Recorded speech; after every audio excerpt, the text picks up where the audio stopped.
今天我们来聊一聊乌克兰军队总司令扎卢日内。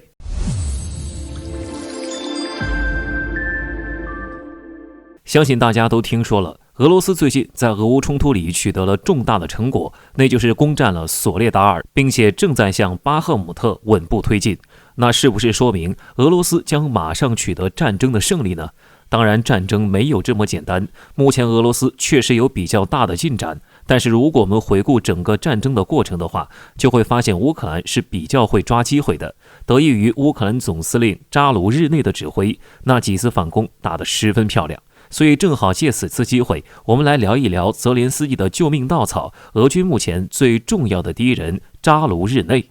首先，我们必须得承认扎卢日内的能力是十分突出的，甚至可以说他是目前现代战争里战绩最好的一位将军。毕竟他从世界第3陆军中夺回了很多土地，包括红利曼和赫尔松，而且他的性格也十分残忍。他在战争一开始就下令军队允许在前线射杀俄罗斯人，包括平民。从泽连斯基把指挥权完全交给扎卢日内也可以看出，泽连斯基十分的器重他。而且扎卢日内属于是破格提拔，他的副指挥是他之前的老领导西连斯基。那为什么泽连斯基要选扎卢日内做总指挥呢？泽连斯基虽然不懂战争，但是他选人还是有一套。我认为泽连斯基选择扎卢日内的理由主要有2个。首先就是扎卢日内的履历很干净。我们都知道苏联是1991年解体的，而那个时候扎卢日内还在上大学，还没有参军，所以扎卢日内可以说是没有一点苏联的血统，是纯正的乌克兰将军。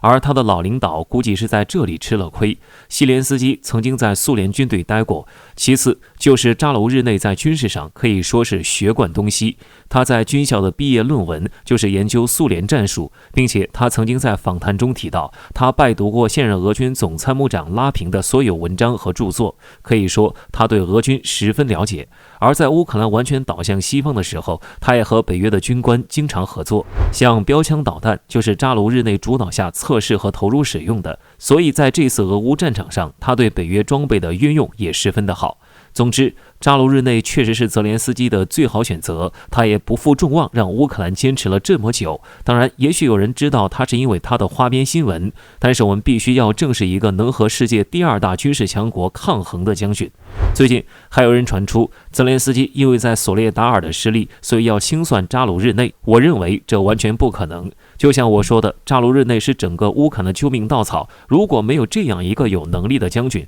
乌克兰将再也没有能力阻挡俄军。而且我认为在索列达尔的失利很可能是因为扎卢日内对工营兵的战术不熟悉导致的。扎卢日内在面对俄军正规军时还是很有一套的。